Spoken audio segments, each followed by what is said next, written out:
अभी हम लोग देख रहे हैं होलोजोइक न्यूट्रिशन को। Holozoic nutrition is a part of heterotrophic nutrition.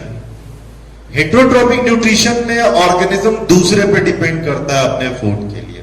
वो अपना फूड दूसरे ऑर्गेनिज्म से ऑब्टेन करता है, खुद नहीं बना सकता। होलोजोइक एक पार्ट टाइप है, स्पेशल टाइप है ऑफ हेट्रोट्रॉपिक न्यूट्रिशन, जिसमें ऑर्गेनिज्म पूरा होल फूड और पार्ट ऑफ द फूड को ऑब्टेन करता है इनसाइड द बॉडी, और डाइजेशन भी बॉडी के इनसाइड में होता है। ये दोनों बातें ध्यान देनी होगी कि होलोजोइक न्यूट्रिशन में डाइजेशन बॉडी के अंदर में होना चाहिए, और फूड या पूरा पार्ट में या whole food is taken inside the body. अब होलोजोइक न्यूट्रिशन एक प्रोसेस नहीं, स्टेप्स में होता है। There are 5 steps of holozoic nutrition. The first step is ingestion. Ingestion ये प्रोसेस जो है, इसमें taking food inside हो गया, inside ऑर्गेनिज्म फूड को बॉडी के अंदर में लेता है। दूसरा डाइजेशन का मतलब होता है कॉम्प्लेक्स फूड को सिंपल एब्जॉर्ब करने के लायक बनाया जाना। तो यहां कॉम्प्लेक्स फूड जो होता है वो कन्वर्ट हो जाता है सिंपल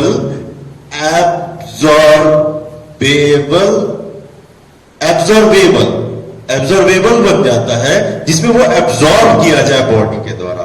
और द थर्ड पार्ट, यहां पे बॉडी क्या करता है, सिंपल एब्जॉर्ब कर लेता है, सिंपल फूड को बॉडी के अंदर में ले लिया जाता है। यहां सिंपल फूड जो है, simple food is taken in the body tissues, body organs. और एसिमिलेशन का मतलब होता है कि जो सिंपल फूड को लिया गया है उसे पूरे बॉडी में डिस्ट्रीब्यूट कर दिया जाता है, या डिस्ट्रीब्यूट कर दिया जाएगा पूरे बॉडी में, सेल्स में, टिश्यू में, सब जगह पहुंचा दिया जाएगा with the help of bloods and other connective tissue. अब डाइजेशन होने के बाद कई बार बहुत सारी फूड के पार्ट जो होते हैं जो डाइजेस्ट नहीं हो पाते हैं, अनडाइजेस्टेड फूड पार्टिकल्स, जो भी पार्ट अनडाइजेस्टेड फूड पार्ट है वो बॉडी के द्वारा बाहर निकाल दिया जाता है, एक्सपेल्ड आउट कर दिया जाता है in the fifth step. This is known as egestion. तो here food is undigested food, undigested food is expelled out, undigested food expelled out भेज दिया जाएगा। फिर से हम रिवाइज कर लेते हैं कि there are 5 steps. First step is ingestion में taking food inside the body. Digestion, complex food is converted into the simple absorbable food. Then third step is absorption, और एब्जॉर्प्शन में सिंपल फूड को body के अंदर में ले लिया जाएगा। Assimilation is the fourth step in which the simple food is distributed in the whole body in cells and tissue. Egestion, here undigested food, जो undigested रह गया is expelled out। इसके लिए हमें 2 एग्जाम्पल पढ़ना है। पहला है अमीबा और the second is human digestive system. Amoeba के अंतर्गत हम देखते हैं कि अमीबा एक प्रोटोजोअन, एक सिंपल ऑर्गेनिज्म है, सिंगल सेल का ऑर्गेनिज्म होता है, एनिमल है। इसका आउटर मोस्ट में है प्लाज्मा मेम्ब्रेन से बना हुआ। इसको फूड जब इंटेक करना होता है तो यहां से फिंगर लाइक प्रोजेक्शंस निकलते हैं, and this finger like projections are known as pseudopodia. ये स्यूडोपोडिया क्या करते हैं कि फूड को घेर लेते हैं। अब दोनों स्यूडोपोडिया के पार्ट्स जुड़ गए और ये एक बना लिया, वैक्यूल लाइक स्ट्रक्चर बन गया जिसे फूड वैक्यूल कहेंगे। With the help of lysozyme ये फूड वैक्यूल के अंदर में डाइजेशन हो जाएगा, और डाइजेशन होने के बाद जो फूड डाइजेस्ट कर लिया जाता है उसे फिर सेल्स के अंदर में एब्सॉर्ब किया जाएगा। एब्सॉर्ब करने के बाद इसे पूरे सेल में एसिमिलेट किया जाएगा, और जब जो अनडाइजेस्टेड फूड बच गया है ये बाहर निकाल दिया जाएगा, और इस निकालने के बाद जो बच गया दैट इज रेसिडुअल बॉडी और कॉन्ट्रैक्टाइल वैक्यूल्स के फॉर्म में ये फिर कंप्लीट हो जाता है। तो इस तरह से अमीबा ने ये पांचों काम किए। पहला स्यूडोपोडिया से इंजेस्ट किया, फिर फूड वैक्यूल बना करके डाइजेस्ट किया, फिर एब्जॉर्ब किया, एसिमिलेट किया, और बाद में जो अनडाइजेस्टेड फूड था उसे बाहर इजेक्ट कर दिया, निकाल दिया। बेसिकली जो 10th का सिलेबस है वो है ह्यूमन डाइजेस्टिव सिस्टम, जिसे हम नेक्स्ट टॉपिक में देखेंगे। ह्यूमन डाइजेस्टिव सिस्टम में हमें देखना है कि ह्यूमन डाइजेस्टिव सिस्टम स्टार्ट होता है माउथ से और कंप्लीट होता है एनस पर, और ये पूरा का पूरा एक लॉन्ग फ्लेक्सिबल ट्यूब के रूप में पाया जाता है, कैनाल के रूप में पाया जाता है। इसलिए इसको ह्यूमन डाइजेस्टिव सिस्टम को कॉमनली एलिमेंटरी कैनाल भी कहा जाता है। अगर हम एलिमेंट्री कैनाल बोलेंगे तो वो ह्यूमन डाइजेस्टिव सिस्टम से ही वास्ता होगा उसका, और इसीलिए एलिमेंट्री कैनाल क्या है, human digestive system is found in a long canal like structure, starts from mouth to anus as a flexible tube, so it is said as elementary canal. जो elementary canal है उसका first part का नाम है buccal cavity. Buccal cavity जो opening, it is the anterior part, सबसे पहला सबसे आगे का पार्ट है बक्कल कैविटी। बक्कल कैविटी में हम देखते हैं कि बक्कल कैविटी में सबसे आगे है माउथ। बक्कल कैविटी की रूफ को कहते हैं पैलेट। बक्कल कैविटी के फ्लोर पे पाया जाता है टंग। बक्कल कैविटी में 8 बोनी स्ट्रक्चर पाए जाते हैं नोन एज टीथ, और बक्कल कैविटी में कुछ ग्लैंड्स पाए जाते हैं जो कि डाइजेस्टिव ग्लैंड्स हैं, और उनके अंदर डाइजेस्टिव एंजाइम भी होते हैं, और भी कई सारे वाटर और लिक्विड एंजाइम होते हैं जो कि सैलिवरी ग्लैंड से सिक्रीट होते हैं। इस जूस को सलाइवा कहा जाता है। अब हम देखते हैं mouth. Mouth is the opening, यह ओपनिंग है जो गाइडेड है स्किन और मसल्स की फोल्ड से, नोन एज लिप्स और लेबिया। लेबिया जो है ये ओपनिंग को गाइड करते हैं, क्लोज ओपन करते हैं और सेंसिटिव होते हैं। लेबिया, लेबिया के लिए ऊपर upper labia and the lower labia यहां नाम दिया गया है। फ्लोर में पैलेट है, पैलेट रूफ है, और रूफ आगे की तरफ देखा जाता है, रूफ में कुछ रीज पाया जाता है। रीज यानी धारियां पाई जाती हैं ताकि फूड में एक प्रकार की फ्रिक्शन हो और फ्रिक्शन क्रिएट करके मूवमेंट दे सके। फ्लोर पे मस्कुलर ऑर्गन पाया जाता है टंग। ये फ्लेक्सिबल है, मस्कुलर ऑर्गन है, और टंग में टेस्ट बर्ड पाए जाते हैं, यानी कि ये फूड को टेस्ट कर सकता है, टेस्ट को पहचान सकता है। अब किस तरह के टेस्ट जनरली हम देखते हैं, अगर ये माउथ है तो सबसे आगे यहां पे स्वीट टेस्ट होता है, पीछे की तरफ जो है यहां पे बिटरनेस, बीच में यहां सॉल्टी टेस्ट है, और साइड में सॉल्टी टेस्ट है, और यहां पे हमें स्वीटनेस है, पीछे की तरफ बिटरनेस है, फिर सॉल्टी टेस्ट है, और ये बस, और इसमें टेस्ट बर्ड पाया जाता है। आपको टेस्ट बर्ड, तो इसका काम, जो फंक्शन ऑफ द टंग है, वो काम है कि फूड को सलाइवा के साथ मिक्स करना। हम देखते हैं फंक्शन ऑफ द टंग में कि टंग के कई फंक्शंस हैं, जिसमें मेजर फंक्शन है कि ये क्या करता है, फूड को सलाइवा के साथ मिक्स करता है। नंबर 2, ये टेस्ट बर्ड है, इसमें पाए जाते हैं, और जो टेस्ट बर्ड पाया जाता है, तो टेस्ट जो होता है, टेस्ट होने के ये फूड के अलग अलग टेस्ट को पकड़ सकता है, लाइक स्वीटनेस को पकड़ सकता है, सॉल्टनेस को पकड़ सकता है, बिटरनेस को पकड़ सकता है, और किसी भी अदर टेस्ट को पकड़ सकता है। साथ में टंग जो होता है क्लीनिंग ऑफ टीथ के लिए भी जिम्मेदार होता है। सलाइवा के साथ मिलकर के ये दांत को साफ भी करता रहता है, थर्ड स्पीच, ह्यूमन में स्पीच देखा जाता है, हम बोल पाते हैं और तरह तरह की, इसके लिए कई सारे ऑर्गन जिम्मेदार हैं, लेकिन बेसिकली मेन टंग का एक सबसे ज्यादा इंपॉर्टेंट रोल हो जाता है, और ये these are the functions of the tongue. अब हम देखते हैं teeth. Teeth are the bony hard structure, ये बोनी और हार्ड स्ट्रक्चर होते हैं जो हमारे अंदर में पाया जाता है। ये हमारे जो दांत है, ह्यूमंस में जो दांत होते हैं वो ह्यूमंस के जॉ में इंबेडेड होते हैं, धंसे होते हैं, ये कंटिन्यूअस बोन से नहीं है, these are just embedded in the jaw. So इसीलिए इसका नाम पड़ गया थीकोडॉन्ट, बिकॉज थीकोडॉन्ट का मतलब है कि ये जॉ के अंदर में धंसे हुए हैं। दूसरा, ह्यूमन में जो टिथ है देयर आर, ये दो बार आते हैं। पहला मिल्क टिथ जो कि टेम्पोररी होता है, और बाद में आता है परमानेंट टिथ, क्योंकि लाइफ टाइम में दो बार टिथ आते हैं, इसीलिए इसे कहा जाता है डाइफायोडॉन्ट। तो ह्यूमन टीथ डाइफायोडॉन्ट भी है। साथ ही देखा जाता है ह्यूमन टीथ का जब स्ट्रक्चर हम देखते हैं तो ह्यूमन टीथ का की बनावट अलग अलग प्रकार की है, सिंगल टाइप का टीथ नहीं पाया जाता। जैसे शार्क्स में एक ही प्रकार के टीथ मिलते हैं, कई दूसरे जानवर, लेकिन ह्यूमंस में डिफरेंट शेप के टीथ मिलते हैं, इसीलिए human teeth is also called heterodont teeth.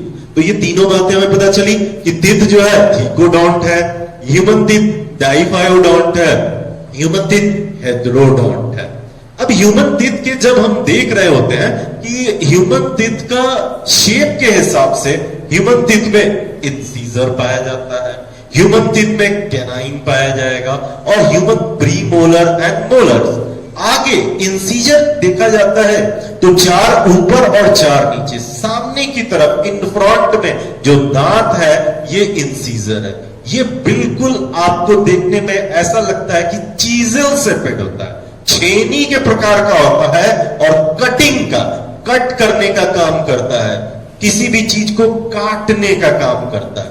दूसरा कैनाइन, ये स्पीयर की तरह डैगर शेपेड होता है, छुरा की तरह होता है, धंस जाता है और फाड़ने का काम करता है, तो ये टीयरिंग का काम करता है। ये टीयरिंग का यही कारण होता है जो मांसाहारी जानवर हैं, जितने भी कार्निवोर्स हैं, उनमें कैनाइन पाया जाता है, और ये काफी डेवलप होता है क्योंकि उन्हें मांस को फाड़ना होता है, और वो पहले फाड़ते हैं फिर खाते हैं। तो पहला इंसीजर कटिंग का काम करता है, दूसरा कैनाइन टीयरिंग का काम करता है, और प्रीमोलर इसके बाद ये जो होते हैं ऊपर से फ्लैट होते हैं, प्रीमोलर्स एंड मोलर्स फ्लैट होते हैं, लेकिन इनके सरफेस थोड़े खुरदुरे भी होते हैं, जिससे कि ये आगे चबाने का, चीविंग का काम करते हैं, ग्राइंडिंग का काम करते हैं, और मैस्टिकेशन, चबाने का काम करते हैं। तो ये ग्राइंडिंग का काम करते हैं, यानी पीसने का काम करते हैं, चीविंग का काम करते हैं, मैस्टिकेशन का काम करते हैं। इस तरह से खाने को छोटे छोटे टुकड़ों में पीस दिया जाता है, चबा लिया जाता है। अब अगर हम इस टीथ का स्ट्रक्चर देखेंगे, सिंपल स्ट्रक्चर, तो हम देखते हैं कि टीथ में सबसे ऊपर जो एक hardest toughest part of the body पाया जाता है, जिसको कहते हैं इनामेल। इनामेल के अंदर में आइवरी, यानी हल्का येलो लिया हुआ आइवरी कलर का हार्ड बोनी स्ट्रक्चर पाया जाता है, इसको कहते हैं डेंटाइन। और डेंटाइन के अंदर में पल्प, मस्कुलर पल्पी स्ट्रक्चर पाया जाता है, जिसको कहते हैं पल्प। और पल्प के अंदर में हम पाते हैं कि बहुत सारे नर्व एंडिंग्स होते हैं, नर्व एंडिंग पाए जाते हैं, जिसके कारण हमें सेंसेशन मिलती है। तो ये हुआ टीथ का। टीथ की हमने देखी टाइप्स कितने प्रकार के हैं, उनकी प्रकार उनके शेप के हिसाब से साइज देखा। अब हमने इसके बाद देखा इसका स्ट्रक्चर। स्ट्रक्चर में आउटर, उसके बाद इनर, और सबसे अंदर में क्या क्या पाया जाता है। अब हम इसके बाद देखते हैं सैलिवरी ग्लैंड। हाँ, तो इसके बाद हम लोग देख रहे हैं सैलिवरी ग्लैंड। तो देखा जाता है कि बकल कैविटी में there are some digestive gland. 3 pair digestive gland होते हैं। पहला पैरोटिड ग्लैंड, ये अपर एंड लोअर जॉ की ज्वाइंट पर चिक्स के पीछे पाया जाता है पैरोटिड ग्लैंड, और ये तीनों में सबसे बड़ा ग्लैंड है। सब लिंगुअल, लिंगुआ का मतलब होता है टंग, तो ये जीभ के नीचे पाया जाता है सब लिंगुअल, और सब मैक्सिलरी यानी जबड़े के नीचे, जबड़े के बगल में दोनों तरफ एक पेयर सब मैक्सिलरी ग्लैंड पाया जाता है। तो gland salivary gland, parotid gland जो दोनों तरफ चिक के पास लैटरली अपर और लोअर जॉ के पॉइंट्स पे पाए जाते हैं, सब लिंगुअल जीभ के नीचे पाया जाता है, सब मैक्सिलरी जबड़े के नीचे पाया जाता है। और ये तीनों करते क्या है? तीनों का एक ही फंक्शन है, सलाइवा प्रोड्यूस करना। सलाइवा बकल कैविटी में पाया जाने वाला एक जूस है। इसके अंदर क्या क्या होता है? इसके अंदर होता है वाटर, इसके अंदर होता है म्यूकस, लाइसोजाइम, इसके अंदर सैलिवरी एमाइलेज होता है, और इसमें सब शुगर भी पाया जाता है। अब इन्हीं के फंक्शन से सलाइवा का कुछ फंक्शन होता है। तो सलाइवा का फंक्शन अगर वाटर है तो वाटर क्या करेगा? वेट कर देगा, भिंगा देगा, it wets the food and makes it soft. खाने को मुंह में भिगा करके सॉफ्ट बना दिया जाता है सलाइवा के द्वारा, और सलाइवा के द्वारा सॉफ्ट बना दिया जाता है। म्यूकस जो होता है सलाइवा के अंदर में, म्यूकस जो है स्लीपरी बना देता है, ताकि आराम से ये एलिमेंट्री कैनाल में कहीं भी मूव कर पाए। लाइसोजाइम पाया जाता है। लाइसोजाइम एक प्रकार का एंजाइम है जो बैक्टीरिया की सेल वॉल को ब्रेक कर देता है, जिसके कारण ये बैक्टीरिया को किल कर देता है। साथ ही इसके अंदर सब शुगर पाए जाते हैं। लगातार चबाया जाए और सलाइवा को मिक्स किया जाए तो खाने का टेस्ट थोड़ा मीठा भी आने लगता है। सैलिवरी एमाइलेज एक इंग्रेडिएंट, इसी के अंदर पाया जाने वाला एक सब्सटेंस है जो टाइलिन के नाम से भी जाना जाता है। इसका काम होता है कि ये स्टार्च को इससे सिंपल मॉलिक्यूल्स में तोड़ देता है, तो स्टार्च टूट जाता है डेक्स्ट्रीन में एंड माल्टोज में, टाइलिन के द्वारा। हाँ, तो हमने देखा कि सैलिवरी एमाइलेज जो है वो टाइलिन के द्वारा डेक्स्ट्रीन में, स्टार्च टाइलिन के द्वारा डेक्स्ट्रीन में और माल्टोज में तोड़ दिया जा रहा है। तो ये टोटल फंक्शन था सैलिवरी ग्लैंड का, ये टोटल फंक्शन था सैलिवरी ग्लैंड का। हाँ, तो हम लोग बकल कैविटी को देख रहे थे। बकल कैविटी जो एंड होता है, बकल कैविटी का एंड, वो एक अलग से एक पार्ट है एलिमेंट्री कैनाल का, that is known as pharynx. Pharynx buccal cavity का ही नहीं, कॉमन पार्ट है जिसमें नोज का इंटरनल लेयर्स भी आकर ओपन होता है, ईयर भी आकर के ओपन होता है। तो ये कॉमन फूपा है फॉर फूड पाइप, कॉमन है for food and wind pipe, जो कि रिस्पिरेटरी के लिए भी जाएगा। ये होता कैसा है? ये होता है फनल से फिट। जिस तरह से एक फनल आगे की तरफ ब्रॉड और पीछे नैरो हो जाता है, फेरिंग्स भी कुछ उसी तरह का होता है। फेरिंग्स जब अंदर में जाता है तो विंड पाइप की जगह वहां पर मिलेगा लैरिंग्स। ये आपको एकदम फूड पाइप के आगे मिलता है। ये साउंड बॉक्स के रूप में भी जाना जाता है, क्योंकि इसके अंदर में दो कॉर्ड लाइक स्ट्रक्चर होते हैं जो एयर के साथ बीट करके साउंड प्रोड्यूस करते हैं।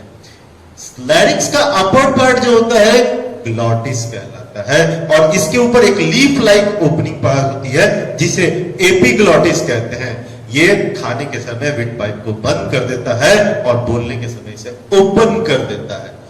लैरिंग्स और फेरिंग्स के बाद फेरिंग्स कंटिन्यू हो जाता है फूड पाइप में, जो इसका नाम है एसोफेगस। यहां ऊ जो है साइलेंट होता है, एसोफेगस पढ़ते हैं इसे। Oesophagus is known as food pipe. Food pipe जो है ओपन होगा जाकर के स्टमक में। तो अगर हम लोग फिगर देखें तो यहां से ये हो गया बकल कैविटी, बकल कैविटी में ऊपर हो गया तीत, नीचे भी हो गया तीत, और यहां पे टंग है और टंग ये पीछे ये हो गया फेरिंग्स। फेरिंग्स में जहां पर नाक से आकर के नेजल कैविटी खुलती है, वहीं पर एक पार्ट लटका हुआ दिखता है, इसको कहते हैं उभुला। और उभुला के बाद अंदर में आ जाता है फेरिंग्स। फेरिंग्स जो ओपन होता है यहां पे, इसको कहते हैं फूड पाइप या एसोफेगस। और ये बाद में जाकर के एक